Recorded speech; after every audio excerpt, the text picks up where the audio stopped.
Assalamualaikum warahmatullahi wabarakatuh. Alhamdulillah wa syukrulillah wa la haula wa la quwata illa billah. Amma ba'd. Adik-adik yang berbahagia, kesempatan hari ini kita akan membicarakan tentang ekonomi syariah di Indonesia. Jadi kita tahu bahwa usia Indonesia secara de jure, ya, menurut ketentuan hukum Indonesia dimulai dari 1945 sampai hari ini 2024. Tetapi sesungguhnya ada akar sejarah yang menjadi background dari kelahiran negara Republik Indonesia ini. Karena itulah adik-adik yang berbahagia, tentu saya akan membicarakan bagaimana mata rantai ekonomi syariah di negeri yang hari ini bernama Indonesia, yang pada masa penjajahan Belanda bernama Hindia Belanda, dan kemudian pada masa sebelum penjajahan Indonesia adalah sebuah wilayah yang terdiri atas beberapa kerajaan Islam. Dan kalau ditarik sebelumnya, tentu Indonesia sebelum kedatangan Islam sudah hadir kerajaan-kerajaan Hindu maupun Buddha. Jadi adik-adik yang berbahagia, paling tidak kita bisa melihat ya bagaimana ketika kemudian Islam sudah menjadi bagian ya dari wilayah yang sekarang disebut Indonesia atau wilayah Nusantara, ya, maka praktik ekonomi Islam sesungguhnya sudah dijalankan, sudah dilakukan ketika berdiri dan munculnya kerajaan Islam tersebut. Ya. Jadi katakanlah kita melihat ya ada kerajaan Islam di kawasan Sumatera. Ya, apakah itu Samudra, Kerajaan Pasai, ya, kemudian kerajaan Islam di Palembang, di Riau, dan beberapa wilayah-wilayah lain di kawasan Sumatera, maka secara tidak langsung mereka di dalam naungan kerajaan-kerajaan Islam itu sudah mempraktekkan apa yang disebut dengan ekonomi Islam. Artinya, ketika mereka mencoba mempraktekkan ya, ajaran-ajaran Islam itu, maka tentu salah satunya adalah aspek ekonomi. Ya, jadi itu yang pertama yang harus kita pahami bersama, bahwa sesungguhnya dalam konteks Indonesia sebagaimana yang kita pahami hari ini, dulu nenek moyang kita sudah mempraktekkan ekonomi Islam. Ya, jadi sebuah kekuatan politik Islam tentu tidak akan mempraktekkan ekonomi yang bertentangan dengan ajaran Islam. Itu yang pertama. Yang kedua tentunya adalah bahwa ketika pada periode berikutnya masuk para pedagang dari Eropa, apakah itu bangsa Spanyol, Portugis, Belanda, dan Inggris ke wilayah Nusantara, ke wilayah yang kemudian menjadi Hindia Belanda, dan ada pusat kekuatan politik yang dikendalikan oleh Belanda di Indonesia, maka tentu sebagai sebuah kekuasaan politik yang sekuler, ya, sebagaimana yang terjadi di negara-negara Eropa, maka wilayah politik yang kemudian berdampak beriringan dengan wilayah ekonomi tentu harus menyesuaikan dengan apa yang menjadi pedoman kehidupan di negara-negara Eropa.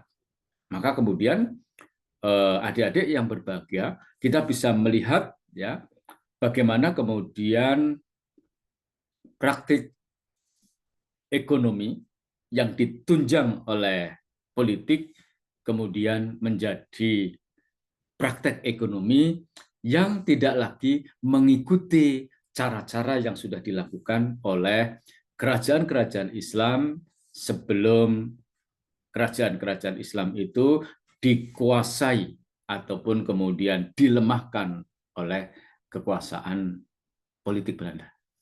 Ya, jadi itu paling tidak kita bisa ya saksikan ketika kemudian di dalam perjalanan ya sejarah bangsa kita pada masa penjajahan Belanda muncullah lembaga-lembaga keuangan yang berbasis pada ekonomi non-Islam ya yang dalam hari ini kita mengenal sebagai praktik ekonomi yang berbasis riba ya katakanlah ada pegadaian ya ada bank yang bertumpu pada praktek riba di dalam masyarakat jajahan dari Belanda ini. Maka kemudian ketika pada masa-masa penjajahan itu muncul gerakan-gerakan Islam, maka ada respon yang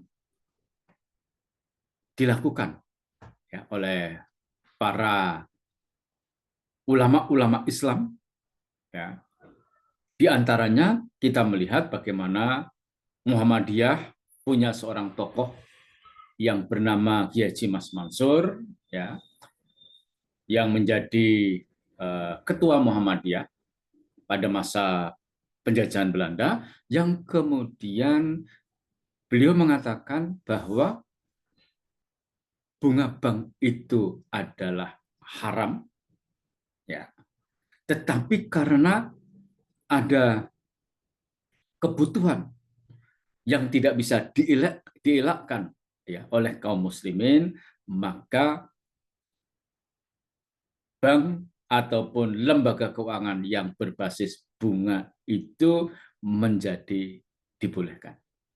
Ya, karena ada lil hajah, ada kebutuhan. Ya. Ini sebagai salah satu respon ya bagaimana kemudian ada yang mencoba untuk menegaskan bahwa sesungguhnya pembungaan uang itu adalah haram, tetapi karena ada kebutuhan yang tidak bisa dihindari maka menjadi mubah atau boleh.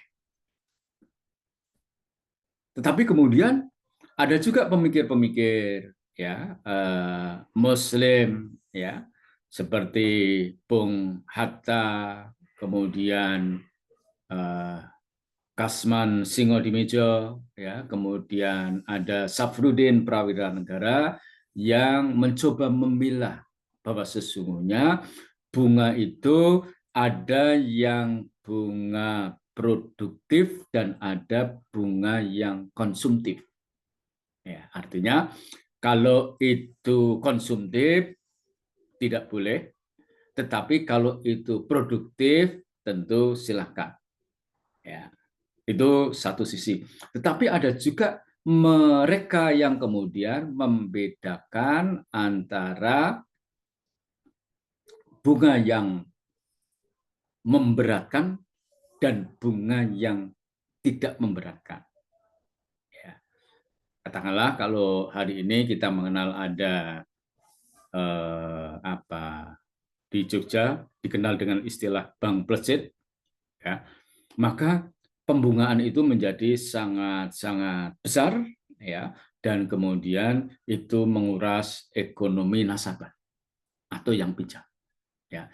Tetapi ketika kemudian penentuan bunga itu ditentukan oleh negara dan kita tahu bahwa perbankan yang ada di negeri manapun prinsipnya adalah membantu masyarakat agar lebih sejahtera, maka kemudian diperbolehkan. Ya, jadi ini memang menjadi perdebatan yang tidak pernah selesai. Ya, tetapi kalau kita melihat di kalangan teman-teman Nahdlatul Ulama, mereka sejak masa penjajahan Belanda mengatakan bahwa hukum bunga bank itu, hukum uang, pembungaan uang itu ada tiga, ya, bisa halal, ya, mubah, bisa haram, atau bisa subhan. Jadi ada dinamika, ya, pada aspek hukum, ada yang membolehkan, ada yang melarang, tetapi ada yang ragu-ragu. Dan kemudian di dalam perkembangan berikutnya kita melihat ketika di dunia Islam sudah mulai muncul apa yang disebut dengan lembaga keuangan syariah, maka kemudian ada upaya perintisan, ya, bagaimana para intelektual ini harus mulai berpikir untuk membangun sebuah ekonomi yang berdasarkan prinsip-prinsip ajaran Islam. Ya, maka kita melihat pada masa Presiden Soeharto, ya, di masa akhir kepemimpinan beliau, beliau mencoba untuk ikut mendukung. Ya, artinya awalnya ketika Pak Harto masih sangat kuat, ya, ada kecenderungan untuk menghambat, ya, keberadaan ekonomi syariah ini, yang itu berbanding terbalik dengan yang ada di Malaysia. Jadi Malaysia perkembangan ekonomi syariah itu banyak didukung oleh penguasa, ya.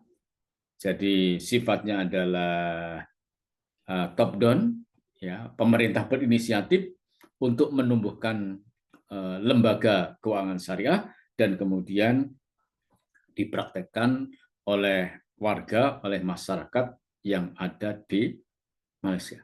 Nah, di Indonesia keberadaan ekonomi syariah itu lebih banyak diinisiasi oleh masyarakat.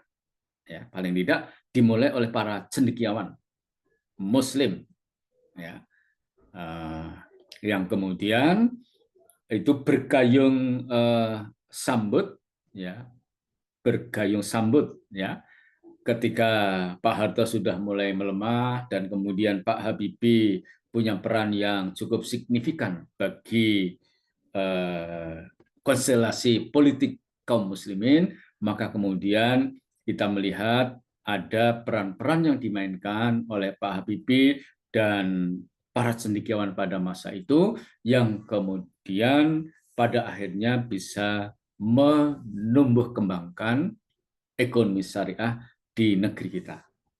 Dan kemudian hari ini paling tidak kita melihat bagaimana pemerintah dan ketika kemudian Pak Ma'ruf Amin, ya, Kiai Haji Ma'ruf Amin yang sebelumnya pernah menjabat sebagai Ketua Majelis Ulama Indonesia, Ketua Dewan Syariah Nasional Indonesia, menjadi Wakil Presiden. Ya, artinya ada mata rantai yang panjang, ya. Ketika kemudian hari ini kita menjadi bagian dari negara Republik Indonesia, kita melihat posisi ekonomi syariah sudah menjadi bagian yang tak terpisahkan dari negara. Ya. Artinya program-program pemerintah, program-program negara itu sudah mulai serius.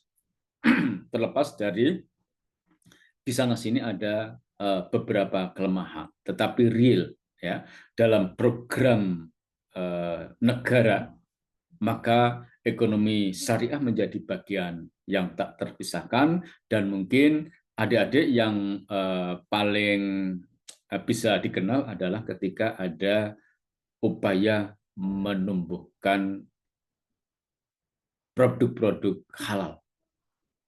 Ya, bahkan ada peraturan yang itu mendukung bagi upaya pertumbuhan industri halal di negeri kita. Jadi adik-adik yang berbahagia, kembali kepada bagaimana ekonomi syariah di Indonesia, tentu dalam sejarahnya yang panjang, dimulai dari kerajaan-kerajaan Islam.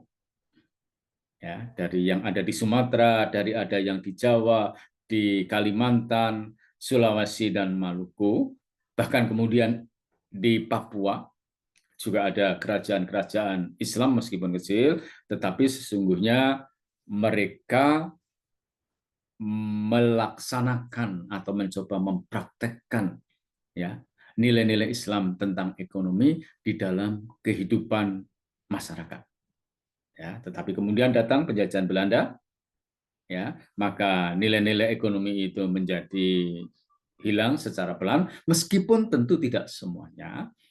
Dan kemudian ketika Indonesia merdeka, maka upaya untuk menumbuhkan ekonomi syariah menjadi sebuah keniscayaan, dan hari ini kita menjadi bagian di dalamnya karena kita adalah mahasiswa ekonomi syariah. Barangkali itu sebagai pengantar ya pertemuan pada hari ini. Terima kasih.